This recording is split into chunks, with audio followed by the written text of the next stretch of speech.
All right. So I'm going to talk a little bit about artistry because I think hair can be artistic, and that's what makes it fun for me. Technical, being a technically precise surgeon, and also safety, which comes from understanding, having some experience and having good judgment. The problem with hair is that it's not a static problem. It's something you have to think about in the future. Because as you get older, your demand increases and your supply, your donor supply, diminishes. So it's an ever-losing battle, and you have to have a predictive capacity to say down the road you're not going to create something artificial for a patient that you would not be happy to have.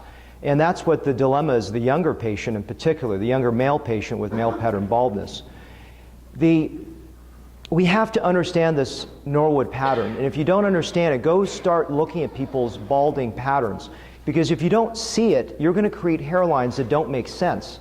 And I was sitting next to a colleague of mine, a facial plastic surgeon, a very esteemed gentleman in San Diego in January of this year, and he goes, "Sam, I can always spot a fake one." I said, "The gentleman in front of you has a toupee, and the one next to you on the right has a transplant of his crown." He said, "There's no way, they look so natural to me." I said, "It's because you don't do hair. It looks horrible to me." Because that's the same comment we've heard about rhinoplasty. If you don't do rhinoplasties, you probably somebody would walk around with these jacked up side, notched up ala, and you're going to not even see it if you don't do noses.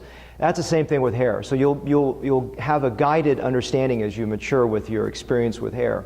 So we start with the hairline, because the hairline is the foundation for beautiful work. And the hairline, we talk about the rule of thirds. I think that is a bit arbitrary, because there's going to be differences of that. I like the idea that the hairline starts at the intersection between the vertical plane and the horizontal plane at a 45-degree angle. That's the lowest acceptable point, and it's also the point which allows you to frame the face. So if you're a facial plastic surgeon or a plastic surgeon that works on the face, then you are going to be enamored to make a face look more attractive. And the reason to do hair is not just stick hair up on the top of the head, is to make the face look better by framing it. In fact, one thing I love is when I do beautiful hair work, I don't get comments, "Oh, the hair looks great." People start saying, "God, you look so much better." That's because the face looks better. It frames the face. And that component of framing the face actually extends all the way to the temporal bearing tissues. When you go to the lateral canthus, any hair that's lateral to it that you comb to the center looks like a comb over, because that hair should not reside in the center. So your end of your hairline is at the lateral canthus. And then small ideas of transitions we won't get into, but this is just the general concept of designing a line.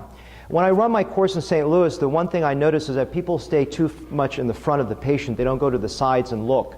And the side is so critical because it should slope upwards or being more aggressive, flat, but never slope down. So look at it from all angles.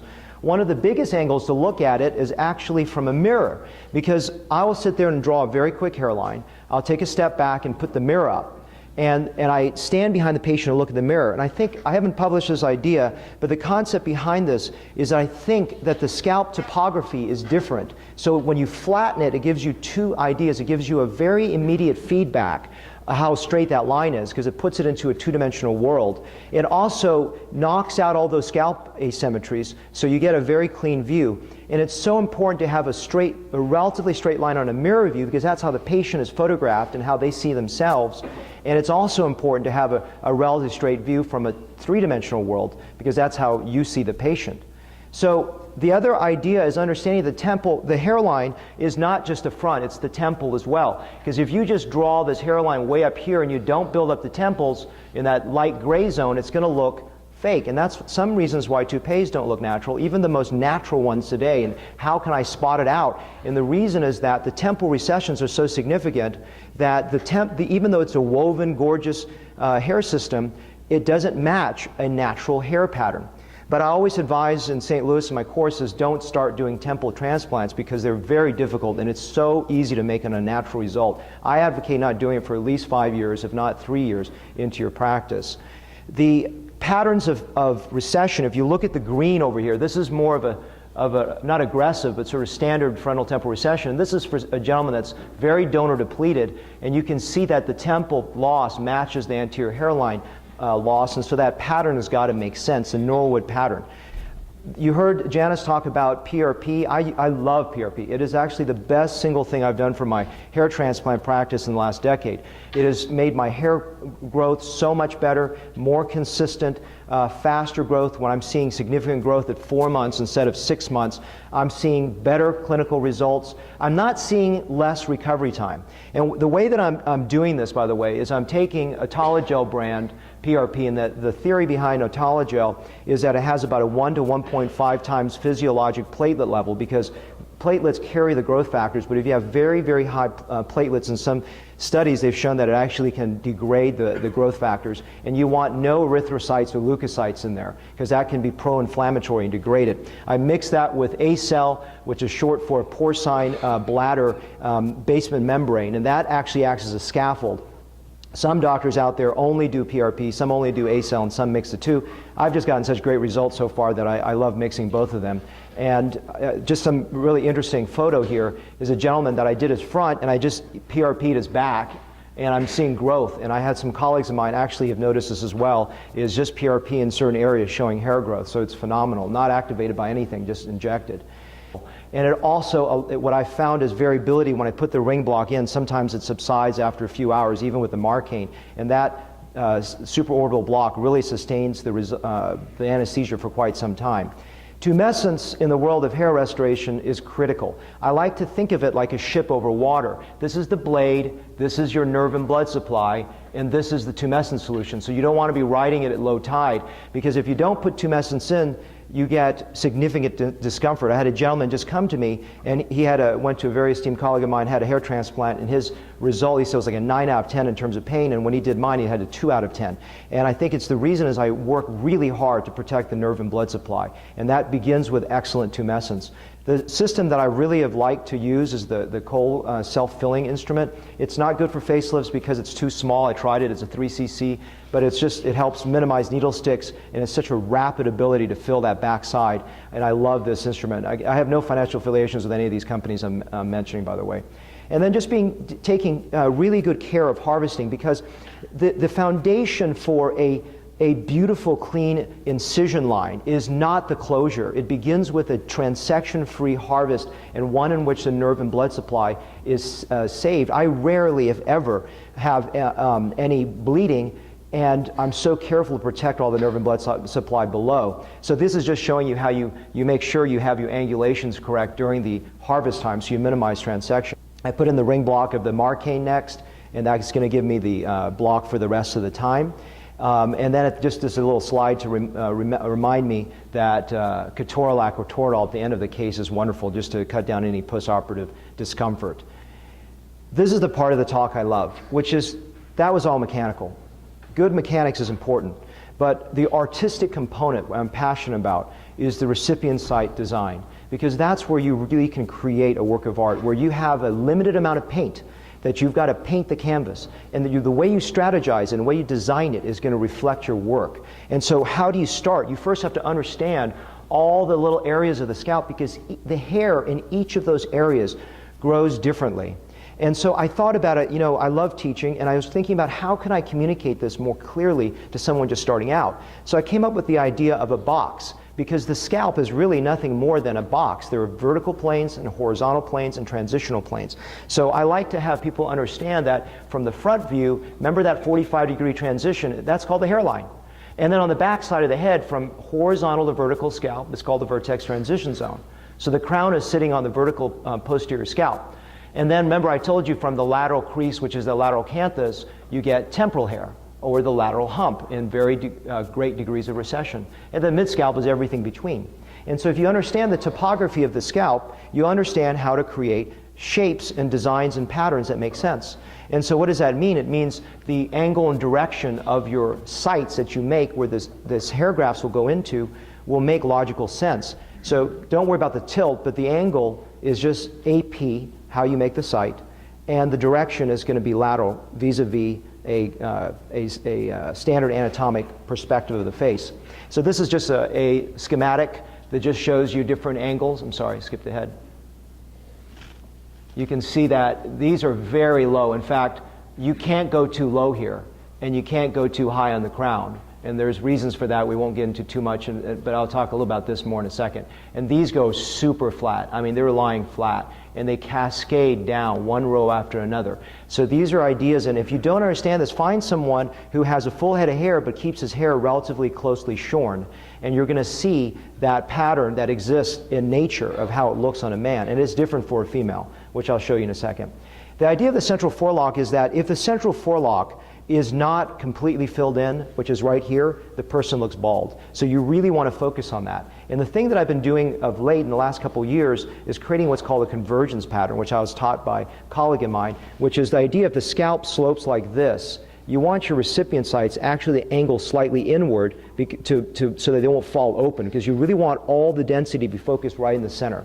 The extended central forelock is just the concept that goes farther back in. It's because all the light is blocked going back this way. Now, when you're making the recipient sites, you really want to shingle them like a roof. So they all angle like this. They're interlocked, okay, and they're low. So if the patient is in a recumbent supine position, it's much easier for a surgeon to make those angles very low to the scalp. And the reason you want these low is that they create a shadow effect on the bald scalp, which is the whole idea, is to cover bald scalp. And also, if you don't see the insertion points of the grafts, you look much more natural. So the front hairline's got to be very low. And when I watch my students at the course do this, the natural tendency is to go too high. And it doesn't have density, it looks fake, and it's uncombable. And this is another schematic here showing you that if you place all your recipient sites parallel with each other, not interlocked, you have a lot of see-through effect, and you waste a lot of space, and you just don't get the density gradient. So how do you make recipient sites? Really a lot of different ways. This is one way. I bend needles. This 19 gauge will accommodate typically 2 hair grafts. 20 gauge will accommodate 1s. This will accommodate 3 hair grafts and 4 hair grafts. And you can also do punches. This is a much more advanced topic. You got to be very careful of the vascularity. So I wouldn't start with this, but it allows you to take some of the bald scalp out as well. Okay, this is a schematic of how to design it, and it's way oversimplified. So clearly I don't make recipient sites this large.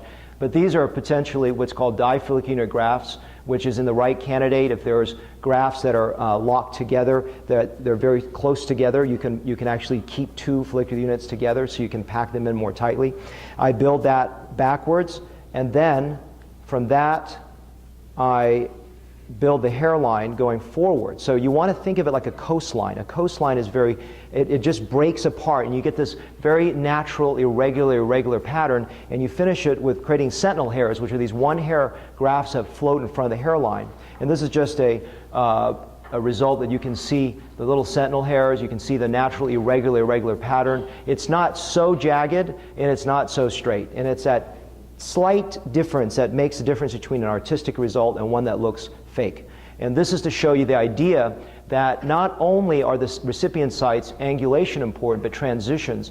Do you notice that there's very smooth transitions? Because if you look at a scalp, there are never abrupt angle changes. There are slowly graduated changes on the top of the scalp, and you need to replicate that when you create sites. This is just showing you what you saw earlier, which is just the sites made with micro punches. And this is just another example of that. And this is something, again, a complex, more advanced topic. I encourage you not to start with crowns because they're harder. And you see that how they blend right to the posterior mid-scalp. There are really very little abrupt transitions. They all bleed into the surrounding architecture of the scalp very, very smoothly. And so that's important. Females are even more complicated. You can see these sites actually create a cowlick and they whirl backwards. That is something I definitely wouldn't start out with when you're building hair patterns. So to finish up with a few results here, white hairs are really difficult to dissect, but the great thing is they provide really great density in a single session. And female hair, this is 2 sessions with a little bit of hair coloring. You really can take care of this frontal temporal loss and rebuild a very natural result for them. Asians, the trick here is it's difficult because their hairs are so round, thick, and straight that they can look very unnatural. So you really want to create a much lower angulation. To end with a few complications, you can see it almost looks like pubic hair, and the reason is that this is due to manipulation from the part of the staff. If the staff holds the shaft during insertion, they actually create so much trauma that can maybe not grow out well or grow out in a kinky fashion. So you want to be careful of that, and that's the one difference, is if you're a great rhinoplasty surgeon and you have bad staff, you probably will still deliver good results. But in the world of hair, if you've got bad staff, you get bad results. You need a full team. This is almost like a F1 crew, F1 racing crew. This here is another example of a bad result corrected. All these have 2 straight hairlines, by the way, and bad temple transitions. You can see this. But you can see the pitting and compression. So these grafts are too large for the recipient site, and they're placed too deep to the scalp. So in other words, the epidermis of the graft was placed below the surrounding area. So that's why it grew out poorly, and this is one of my corrections here. This is, you see what I told you, don't make the grafts too high angled up. And that's a great example. It looks like a picket fence. And these grafts are also too large, and also the transitions are poor, and that's just a correction there. I end with this. I just purchased this device. I don't have financial affiliation except the fact that I got it, and that's a big financial affiliation. This is, I think, the future for certain subsegments of the population. Not for everyone is follicular unit extraction, or FUE. The reason it's not for everyone is if you have to shave your head for this, and most men don't want that, but also some men that don't want to wear their hair short, or just are deathly afraid of an incision no matter what you tell them. This is a really good device, and what it does is it allows you to extract the grafts from a perfect angulation that I think the human hand can't replicate to this level. It's the same people, the principals that did the Da Vinci system for the GU and GYN systems, and it's an amazing robot. This is my book I wrote with my colleague and partner in my practice who works on the assistant side. This is for assistants, this is for physicians. And I really encourage you, if you guys can make it, I know it's a big pitch, to come to St. Louis. It's a great course. I'm very, very passionate about teaching, and I hope you guys can make it in mid-November. Thank you for your attention.